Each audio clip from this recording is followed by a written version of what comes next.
America එක්සත් ජනපදය.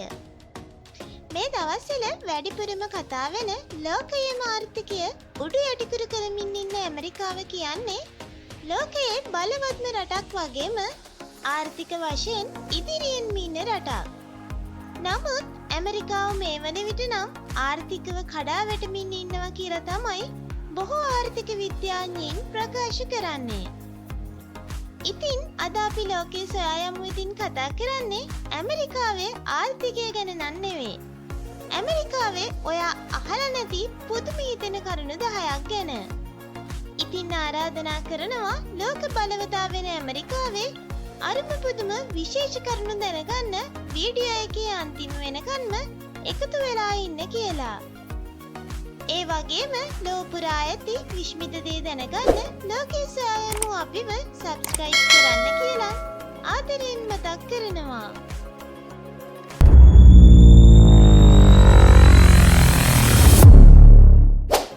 අංක 1 light house එකක් වුණු ලිබර්ටි ප්‍රතිමාව. ඇමරිකාවේ නිව්යෝක් නගරයේ තියෙන ලිබර්ටි ප්‍රතිමාව කියන්නේ ඇමරිකාවේ නිදහසේ හා ප්‍රජාතන්ත්‍රවාදයේ ප්‍රබල සංකේතයක් විදිහට තමයි හඳුන්වනු ලබන්නේ. ඇමරිකාව හා ප්‍රංශය අතර තිබුණු මිත්‍රත්වයේ සංකේතයක් විදිහට 1886 දී ප්‍රංශයෙන් තෑග්ගක් ලැබුණු මෙම ප්‍රතිමාව 1886 ඉඳලා 1902 දක්වා කාලය තුල නැව්වලට මඟ පෙන්වීම සඳහා ආලෝකය නිකුත් කරන ලාම්පුවක් විදිහට තමයි භාවිතා කරලා තියෙන්නේ. මීටර් 83ක් උස ටොන් 225ක බරකින් යුක්ත මේ ලිබර්ටි ප්‍රතිමාව 1984 දී යුනෙස්කෝ උරුමයක් විදිහටත් නම් කරලා තියෙනවා. අංක 2 ලෝකයේ විශාලතම පුස්තකාලය. ඇමරිකාවේ වොෂින්ටන් DC වල පිහිටා ඇති ලයිබ්‍රරි ඔෆ් කොංග්‍රස් කියන්නේ ලෝකයේ විශාලතම පුස්තකාලය. 1800 දී පොත් 740කින් සහ සිතියම් 3කින් ආරම්භ වුණු මේ පුස්තකාලය මේ වන විට නම් මිලියන 39කටත් වඩා වැඩි පොත් ප්‍රමාණයක් ඇති පුස්තකාලයක් වෙනවා. පොත්වලට අමතරව අත්පිටපත්, සංගරා, පුවත්පත්, සිතියම්, ශ්‍රව්‍ය හා දෘශ්‍ය පටිගත කිරීම, ඡායාරූප, චිත්‍ර, බහුභාෂා පොත් වගේම විවිධ භාණ්ඩවලින් මිලියන 170කටත් අධික ප්‍රමාණයක් ඇති මේ පුස්තකාලය ඇමරිකානු ඉතිහාසයේ දැනුමේ නිධානයක් ලෙස තමයි හඳුන්වනු ලබන්නේ.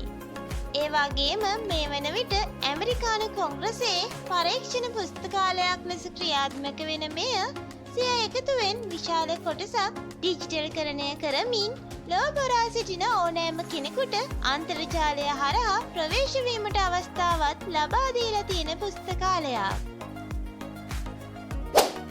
අංක 3 ලෝකයේ ප්‍රථම ජාතික උද්‍යානය. ලෝකයේ ප්‍රථම ජාතික උද්‍යානය ලෙස සැලකෙන්නේ යෙලෝස්ටෝන් ජාතික උද්‍යානය.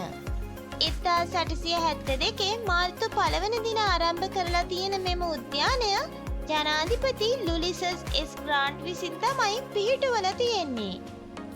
යෙලෝස්ටෝන් කියන්නේ උණුදිය උල්පන්, ග්‍රීසර්, මඩ වගුරු සහ පියවරෝල් වැනි දර්ශනීය ස්ථාන බොහොමයක් දැක ගන්න පුළුවන් ස්වභාවික උද්‍යානයක්.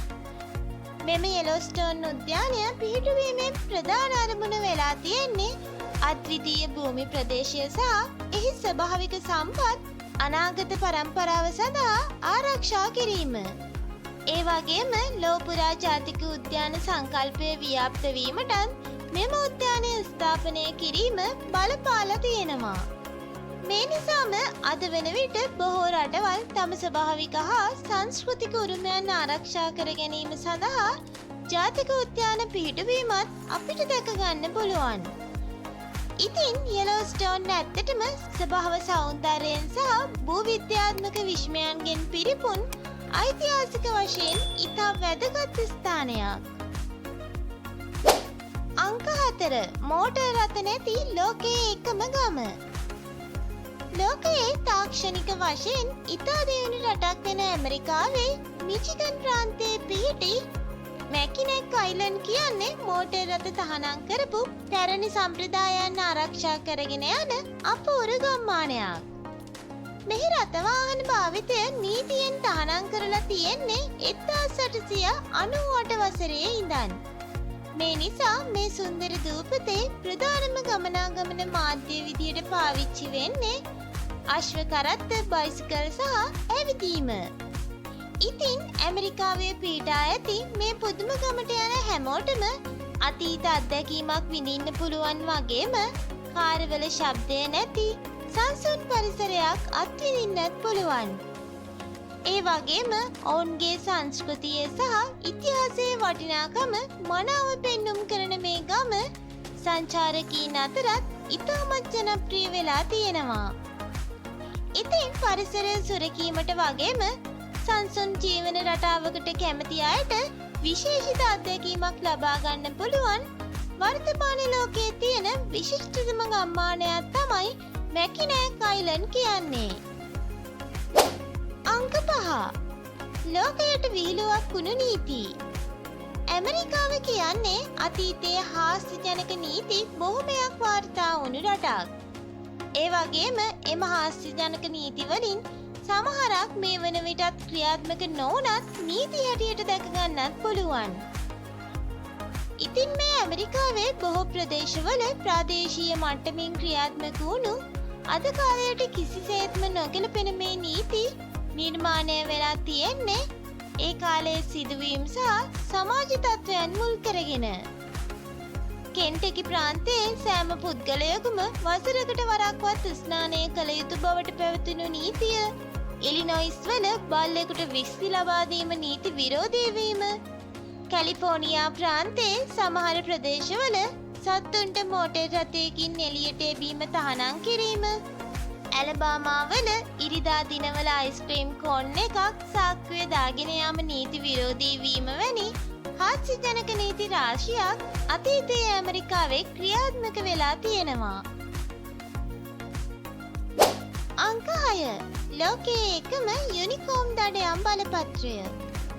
හැරි පොටර් කතාමාලාවේ මායා සතෙක් ලෙස හඳුන්වන යුනිකෝන් කියන්නේ මායා ලෝකයේ ජීවත් වෙන මිත්‍යා සත්වයෙක්. සුරංගනා කතාවල ඉන්න මේ ලස්සන යුනිකෝන්ව දඩයම් කරන්න යුනිකෝන් හන්ටින් ලයිසන් එහෙමත් නැත්නම් යුනිකෝන් දඩයම් කිරීමේ බලපත්‍රයක් මිචිගන් ප්‍රාන්තයේ ලේක් සුපීරියර් ස්ටේට් යුනිවර්සිටි එකෙන් ලබා ගන්න පුළුවන්.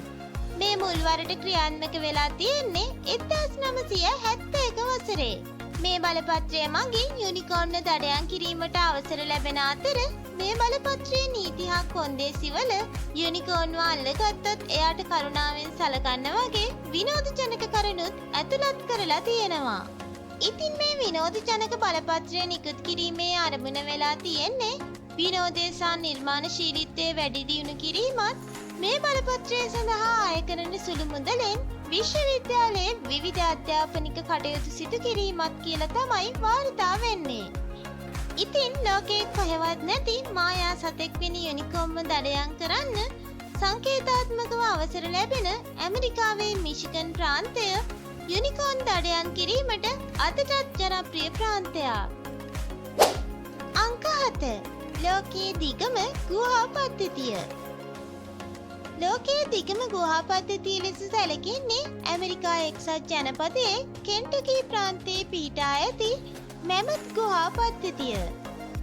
1941 දී සොයාගත් මෙම මැමත් ගුහා පද්ධතිය අති විශාල භූගත මාර්ග, කුටි, ඇලදොල සහ දියඇලි වලින් සමන්විත ඉහළ භූ විද්‍යාත්මක හා පාරිසරික වටිනාකමක් ඇති දුර්ලභ සත්ත්ව විශේෂවල නිවහනක් වෙනවා කියලා තමයි වාර්තා වෙන්නේ. 2023 වර්ෂය වන විට මෙම ගුහා පද්ධතියේ සොයාගෙන ඇති මුළු දිග කිලෝමීටර් 675කට ආසන්න වෙන අතර තවමත් මෙහි නව මාර්ග සහ ගුහා කොටස් සොයා ගැනීමෙන් පවතින නිසා මෙම දිග ඉදිරියේදී තවත් පැටවීමට ඉඩ තිබෙනවා කියලා තමයි පර්යේෂකයින් පවසන්නේ. 1981 දී යුනෙස්කෝ ලෝකෝරුම අඩවියක් ලෙස නම් කර ඇති මෙම ගුහා පද්ධතිය ගවේෂකයන්ගේ සහ සංචාරකයන්ගේ විශේෂ අවධානයකට ලක් වී තියෙන ස්වභාව ධර්මයේ අපූර්වතම නිර්මාණයක්. අංක 8 ලෝකයේ දිගම මාර්ග පද්ධතිය. ලෝකයේ දිගම මාර්ග පද්ධතිය ලෙස සාමාන්‍යයෙන් සැලකෙන්නේ ඇමරිකා එක්සත් ජනපදයේ ඉන්ටර්ස්ටේට් හයිවේ සිස්ටම් යන අතිවේගී මාර්ග පද්ධතිය. කිලෝමීටර් 78,000කට වඩා වැඩි දිගකින් යුක්ත මෙම මාර්ග පද්ධතිය 1956 දී තමයි ඉදිකිරීම ආරම්භ කරලා තියෙන්නේ. මේ නිර්මාණයේ ප්‍රධාන අරමුණ වෙන්නේ ජාතික ආරක්ෂාව වැඩි කිරීම, ආර්ථික වර්ධනය සහ රථවාහන තදබදය අවම කිරීම. ඇමරිකාවේ ඉන්ටර්ස්ටේට් හයිවේ සිස්ටම් එක ලෝකයේ වඩාත්ම සංවිධානාත්මක හා දියුණු මාර්ග පද්ධති වලින් එකක්ද වෙනවා. අංක 9 වුෂණ මංගල්‍ය. ඇමරිකා එක්සත් ජනපදයේ ටෙක්ස්ටිකල් ෆෙස්ටිවල් එහෙමත් නැත්නම් වුෂණ මංගල්‍ය යන උත්සවය විවිධ ප්‍රදේශවල විවිධ වෙනස්කම් සහිතව පවත්වනු ලබන උත්සවයක්. ඒ අතරින් වඩාත්ම ප්‍රසිද්ධ වෙන්නේ රොකී මවුන්ටන් ප්‍රදේශයේ පවත්වන උත්සවය සහ මොන්ටානා ප්‍රාන්තයේ පවත්වන උත්සවය. මෙහිදී ප්‍රධාන වශයෙන් හරකාගේ වුෂණ ආහාරයට ගැනීම තමයි සිදු කරනු ලබන්නේ. සමහර වෙලාවට මේ සඳහා ඌරන්ගේ හෝ බැටළුවන්ගේ වුෂණත් යොදා ගැනීම සිදු වෙනවා. ගොවිතැන සහ පශුපාලනය ප්‍රධාන ජීවනෝපාය වූ ප්‍රදේශවල පවත්වනු ලබන මෙම ටෙස්ටිකල් ෆෙස්ටිවල් යන උත්සවය සංගීතය, ක්‍රීඩා සහ විවිධ තරඟකාරී වැඩසටහනන් අඩංගු වෙන විනෝදාත්මක ස්වභාවයක් ගන්නා උත්සවයක්. අංක 10 ලෝකයේ විශාලතම ඔන්ලයින් වෙළඳපොළ. දැනට ලෝකයේ විශාලතම ඔන්ලයින් වෙළඳපොළ ලෙස සැලකෙන්නේ Amazon එක. භාණ්ඩ මිලියන ගණනක් විකුණන දැවැන්ත ඔන්ලයින් ස්ටෝර් එකක් වෙන Amazon පොත් විකිණීමට තමයි මුලින්ම ආරම්භ කරලා තියෙන්නේ. ඒ වගේම මේ වන විට Amazon කියන්නේ ඔන්ලයින් ස්ටෝර් එකකට සීමා නොවුණු cloud computing, digital streaming, artificial intelligence වැනි විවිධ ක්ෂේත්‍රවලටත් විශාල බලපෑමක් කරන ඇමරිකාවේ ආරම්භ වුණු ලෝකයේ තාක්ෂණික ලෝකය වෙනස් කරපු ප්‍රධාන සමාගමක්. අද අපි අරගෙන ආවේ ලෝක බලවතා වෙන ඇමරිකාව ගැන රසවත් කරුණු 10ක්. ඉතින් ඔයා ඇමරිකාව ගැන තවත් දේවල් දැනගන්න කැමති නම් අපි කලින් කරලා තියෙන ඇමරිකාව ගැන වීඩියෝ එක බලන්නත් අමතක කරන්න එපා. ඒ වගේම ඔයාට මේ වීඩියෝ එක ගැන හිතන දේ කමෙන්ට් කරන්න වගේම ලයික් කරන්නත් ඇමරිකාව ගැන දැනගන්න ආස යාළුවන්ට බලන්න ෂෙයා කරන්නත් අමතක කරන්න එපා. ඉතින් ලෝකයේ විවිධ රටවල් ගැන තවත් රසවත් පුදුම දේවල් දැනගන්න ආස නම් අපේ channel එක subscribe කරලා එකතු වෙන්න. එහෙනම් තවත් වීඩියෝ එකකින් හමු වෙමු. එතෙක් ඔබට සුබ දවසක්.